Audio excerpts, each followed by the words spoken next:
రాజన్న సిరిసిల్ల జిల్లా వేములవాడ శ్రీ రాజరాజేశ్వర స్వామి వారిని మంత్రి పొన్నం ప్రభాకర్, వేములవాడ ఎమ్మెల్యే ఆది శ్రీనివాస్ దర్శించుకున్నారు.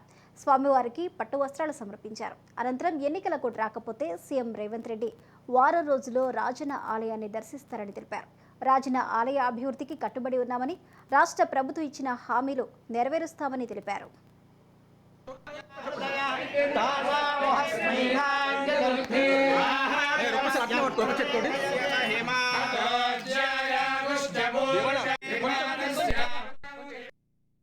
శివరాత్రి జాతరకు పట్టు వస్త్రాలు తీసుకొని రావాల్సి ఉన్నప్పటికీ కూడా కొన్ని కారణాల వల్ల రాలేకపోయినప్పటికీ తప్పకుండా ఇదే వారంలో కోడ్ రానట్టయితే ఈ దేవాలయ సందర్శనకు వారు రావడానికి సిద్ధంగా ఉన్నారు.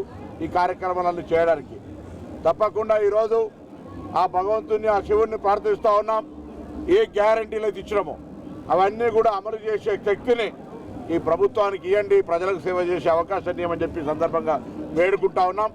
తప్పకుండా వేములవాడ రాజన్న భక్తుడిగా నేను మరియు ఆది శ్రీనివాస్ గారు ఇద్దరం కూడా కలిసి ఈ వేములవాడ రాజన్న అభివృద్ధికి సంబంధించి గౌరవ ముఖ్యమంత్రి గారి గతంలోనే పలు దఫాలు చర్చ చేసినాం. తప్పకుండా మాటలకు చెప్పి పరిమితమై కాకుండా వేములవాడ దేవాలయ ఆ శివుడి భక్తులుగా తప్పకుండా ఈ ప్రాంతాన్ని అభివృద్ధి చేసే దిశగా తీసుకుపోతామనే మాట మనం చెప్తాను. ఈరోజు రాజరాజేశ్వర స్వామి ఆశీర్వచనంతో అందరూ కూడా చల్లగా ఉండాలని, భవిష్యత్తులో అందరూ కూడా సుఖ సంతోషాలతో జీవించాలని మరొక్కసారి మహాశివరాత్రి పర్వదినాన భగవంతుని ప్రార్థిస్తూ ప్రభుత్వం తరఫున ఇప్పుడే ఆది శ్రీనివాస్ గారు చెప్పినట్టుగా అన్ని ఏర్పాట్లు అయ్యాయి. ఎక్కడ కూడా ఇబ్బంది లేదు. వారి నాయకత్వంలో జిల్లా అధికార యంత్రాంగం అంతా కూడా ఎప్పటికప్పుడు ఏర్పాట్లను సమీక్షిస్తాం.